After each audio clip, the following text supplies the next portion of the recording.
Ladies and gentlemen, in a society that prides itself on freedom and progress, we have to ask a difficult question: at what cost? Over the past 2 decades, the unchecked rise of content across film, music, pornography, and social media has normalized violence, hypersexualization, toxic materialism, and emotional manipulation. The result? A generation raised on shock value, trauma entertainment, and instant gratification, and we're all footing the bill. I'm here to argue for the implementation of a moral tax, a regulatory financial penalty placed on content that promotes or profits from immoral, socially destructive, or hyper-exploitative messaging. We're not talking about censorship, we're talking accountability. When industries profit from destruction, they should be made to pay a portion of that back into the very society they're helping deteriorate. Think about it: we tax cigarettes because they kill. We tax alcohol because it impairs. We tax plastic bags to protect the planet. But what about the billion-dollar porn industry that's hijacking dopamine systems, distorting sexuality, and contributing to widespread addiction and mental health crises?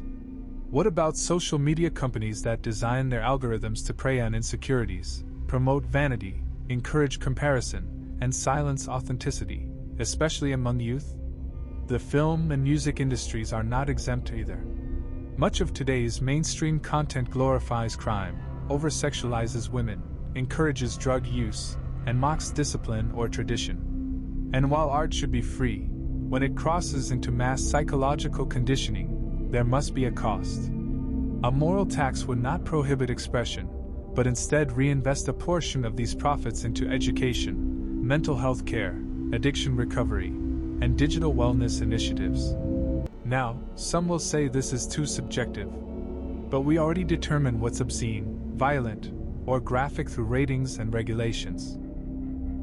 The difference here is that instead of slapping a warning label, we demand a contribution back to the people these industries impact the most: our children, our communities, and our future. Let's be clear, this tax wouldn't touch creators making positive content. It wouldn't harm artists who uplift, storytellers who educate, or platforms that promote human connection. But for those making millions off trauma, lust, manipulation, and chaos, they should be morally infed. Because freedom without responsibility is just chaos in disguise. The moral tax is not about control, it's about balance. And it's long overdue.